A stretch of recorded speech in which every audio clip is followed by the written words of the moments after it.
அப்போஸ்தலர் நடவடிக்கைகள் 9ஆம் அதிகாரத்துல சவுலை வந்து ஆண்டவர் போய் சந்திக்கிறார். அந்த சம்பவங்களை வாசித்து பார்த்தீங்கன்னா தெரியும். வாசிக்க முடிஞ்ச காரியங்களை வாசிப்போம். 9ஆம் அதிகாரத்திலுங்க, சவுல் என்பவன் இன்னும் கர்த்தருடைய சீசரை பயமுறுத்தி கொண்டு கொலை செய்யும்படி சீறி பிரதான ஆசாரியத்தில் போய் இந்த மார்க்கத்தராய புருஷராயிலும் சிறியாயிலும் கண்டுபிடித்தால் அவளை கட்டி எருசலேமுக்கு கொண்டு வரும்படி தமஸ்குல ஜெப ஆலயங்களில் நிருபங்களை கேட்டு வாங்கினான். இப்படிப்பட்ட சவுல் அவன் வந்து கிறிஸ்தவர்களை துன்பப்படுத்தினவன். அவனை வந்து இயேசு கிறிஸ்து சந்தித்த உடனே என்ன நடக்குதுன்னா, அதற்கு அவன், ஆண்டவரே நீர் யார் என்றான்.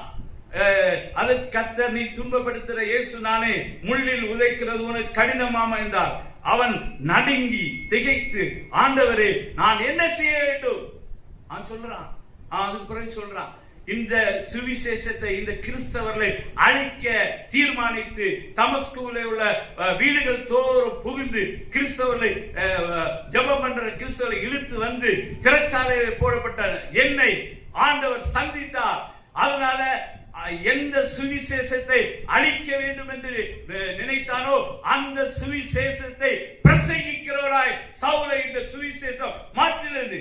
இந்த ரட்சிப்பு உங்களுடைய வாழ்க்கையிலே வருமானால், இந்த விசுவாசம் உங்களுடைய வாழ்க்கையிலே வருமானால், நீ நம்முடைய வாழ்க்கையும் இது தலைகீழாக புரட்டி போடும், தலைகீழாக புரட்டி போடும். ஒரு பலவீனமாக இருக்க நீங்கள் பலவான்களாய் மாறுவீர்கள், கோழையாய் இருக்க நீங்கள் தைரியசாலிகளாய் மாறுவீர்கள். பரிசுத்த ஆவியானவர் வரும்போது எந்த மார்க்கத்தை அழிக்கிறதுக்கு அவங்க தீர்மானித்தாரோ அந்த மார்க்கத்தையே பிரசங்கி